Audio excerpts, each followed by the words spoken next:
Hello again. It's Adrian. Now I know I've been kind of breaking these up. It's because again there's a time limit to these videos, so it's sort of I kind of have to record in bits, sort of.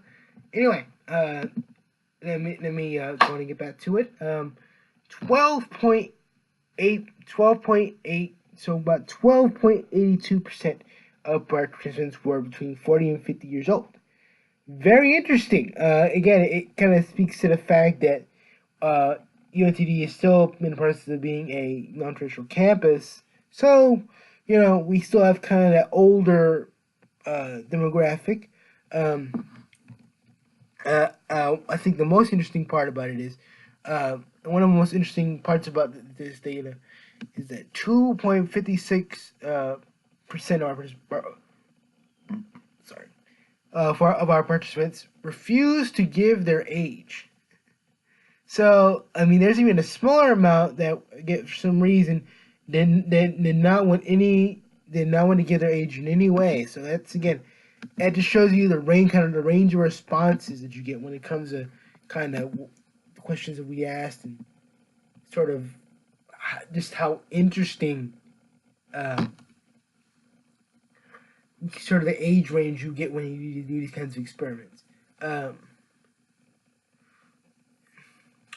Another thing that I want to kind of go over is that a lot of the responses, especially around the 18 to 28 range,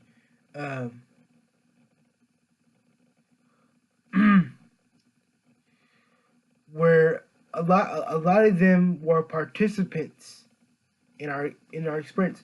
So from our cone, which was our first method, to our professional, which is our third method, it seems that the 18 to 28 market or bracket was almost a majority kind of participatory group in our experiment.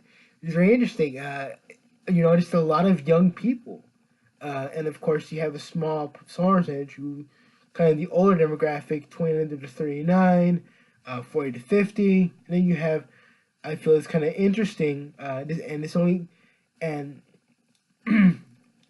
sort of the last thing is in a third part, in the professional, which was our third method process.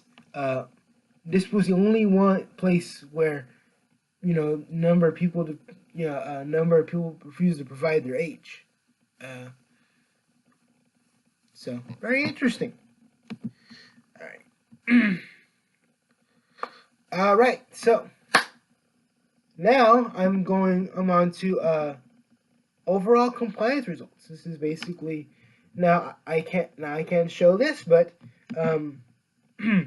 basically this is a pie graph of it compiling our total results regardless of sex, gender, and such of everybody who is compliant, non-compliant, and just trying to see what the majority is. Now, 83% of our total participants were compliant. Only 17% of our total participants were non-compliant. Again, this is very interesting as we kind of, when we started this project, we kind of set out to see if we could prove that prove that people are still sort of obedient to authority figures. In this case, people being the student body, and the authority figure being one of our group members posing as a security guard or posing as a kind of an officer or a traffic officer.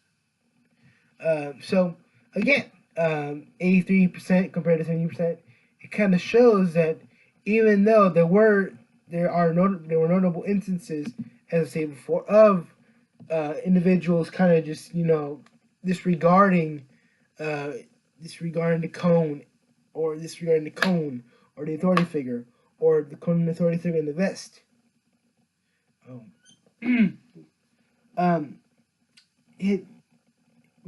The majority complied, and that's very interesting. It shows that basically people are compliant to authority figures, given the right reasons and in the right situations. Okay, so potential weaknesses. Okay, so for this one, uh, and I'll be honest, with the location, our biggest problem with the location was uh, at times at times it was hard to basically find people. Um, no, sorry, it was hard to actually um, when it got busy, especially it was only me and about three other people. Sorry, three other people. So it was really hard to keep track of everybody, especially as it got busy.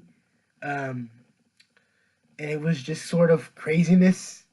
Um, we sort of were unprepared. Also, we didn't have enough paper. We didn't bring enough pens, so we kind of had to scramble. It was an interesting experience. Just kind of a run around, hey, surveys. Um, but anyway, yeah, location was a big part of it because at times we would all be sitting there waiting for someone to pass by, what have you, and it would be like it would feel like forever, until someone finally, would come by. This was usually in the mornings, and like I'd say around 10 in the morning. It was only until lunchtime until things start kind of speeding up a little bit. uh, so yeah, I mean, when we got there at 9, it was slow, and then it just starts, building up. So location was definitely a thing.